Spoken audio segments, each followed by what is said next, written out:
Hello there. Ray Bradbury, The Golden Apples of the Sun. Chapter 15. En la Noche.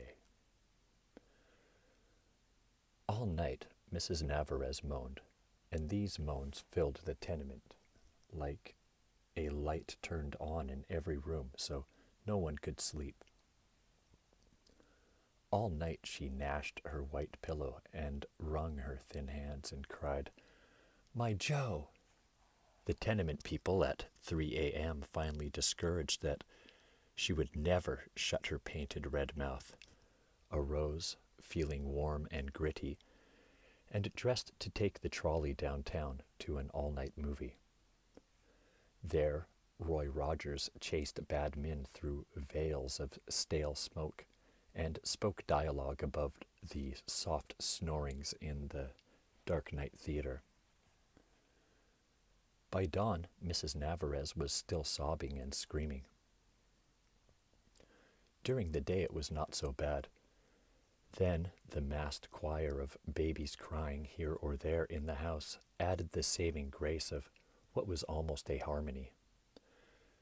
There was also the chugging thunder of the washing machines on the tenement porch, and chenille-robed women standing on the flooded, soggy boards of the porch, talking their Mexican gossip rapidly. But now and again, above the shrill talk, the washing, the babies, one could hear Mrs. Navarez like a radio tuned high. "My Joe! Oh, my poor Joe!" she screamed. Now, at twilight, the men arrived with the sweat of their work under their arms. Lolling in cool bathtubs all through the cooking tenement, they cursed and held their hands to their ears. "Is she still at it?" they raged helplessly. One man even kicked her door. "Shut up, woman!" But this only made Mrs. Navarez shriek louder. Joe! Joe!" "Tonight we eat out," said the men to their wives. All through the house, kitchen utensils were shelved and doors locked as men hurried their perfumed wives down the halls by their pale elbows. Mr. Villanazal, unlocking his ancient flaking door at midnight, closed his brown eyes and stood for a moment, swaying. His wife Tina stood beside him with their 3 sons and 2 daughters, one in arms. "Oh, God," whispered Mr. Villanazol, "sweet Jesus, come down off the cross and silence that woman." They entered their dim little room and looked at the blue candlelight flickering under a lonely crucifix. Mr. Villanazol shook his head philosophically. "He is still on the cross." They lay in their beds like burning barbecues, the summer night basting them with their own liquors. The house flamed with that ill woman's cry. "I am stifled." Mr. Villanazol fled through the tenement, downstairs to the front porch with his wife, leaving the children who had the great and miraculous talent of sleeping through all things. Dim figures occupied the front porch. A dozen quiet men crouched with cigarettes fuming and glowing in their brown fingers. Women in chenille wrappers taking what there was of the summer night wind. They moved like dream figures, their clothes dummies worked stiffly on wires and rollers. Their eyes were puffed and their tongues thick. "Let us go to her room and strangle her," said one of the men. "No, that would not be right," said a woman. "Let us throw her from the window." Everyone laughed tiredly. Mr. Villanazol stood blinking bewilderedly at all the people. His wife moved sluggishly beside him. "You would think Joe was the only man in the world to join the army," someone said irritably. "Mrs. Navarez, pah! This Joe husband of hers will peel potatoes, the safest man in the infantry." Something must be done, Mr. Villanazol had spoken. He was startled at the hard firmness of his own voice. Everyone glanced at him. We can't go on another night, Mr. Villanazol continued bluntly. The more we pound her door, the more she cries, explained Mr. Gomez. The priest came this afternoon, said Mrs. Gutierrez. We sent for him in desperation, but Mrs. Navarez would not even let him in the door, no matter how he pleaded. The priest went away. We had Officer Gilvey yell at her too, but do you think she listened? We must try some other way then, mused Mr. Villanazol. Someone must be sympathetic with her. What other way is there? Asked Mr. Gomez.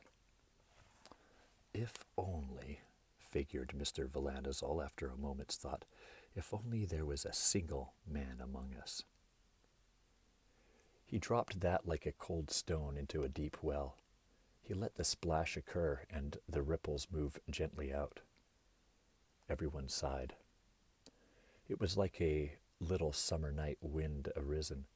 The men straightened up a bit. The women quickened.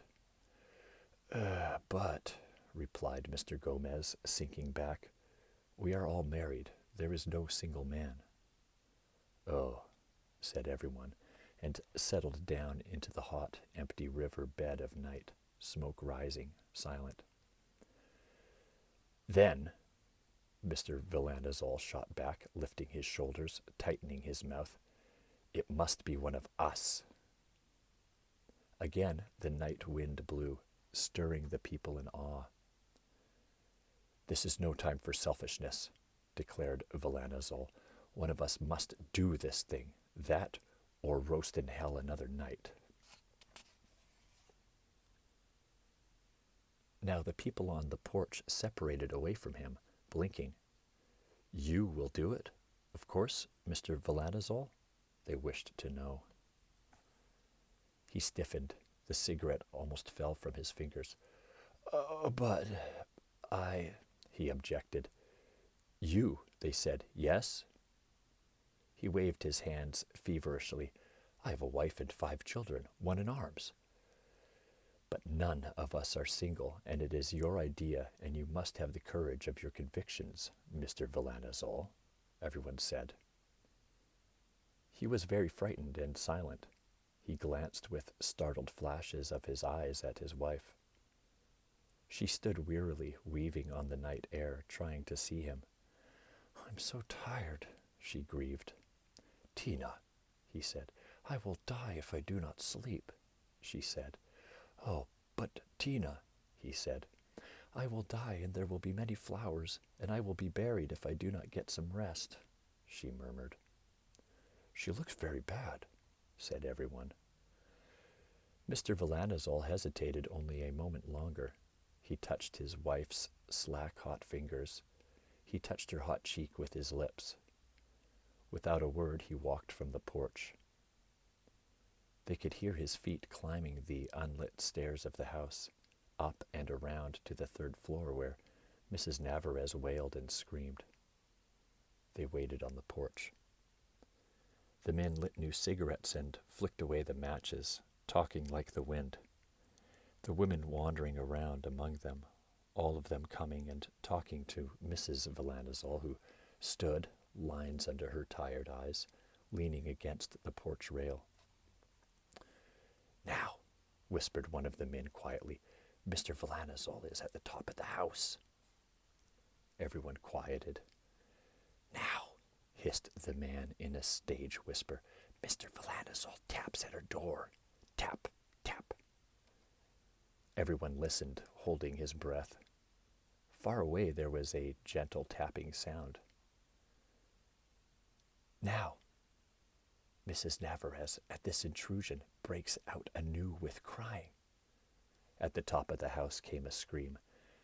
Now, the man imagined, crouched, his hand delicately weaving on the air, Mr. Villanazol pleads and pleads, softly, quietly, to the locked door. The people on the porch lifted their chins tentatively, trying to see through 3 flights of wood and plaster to the 3rd floor, waiting. The screaming faded.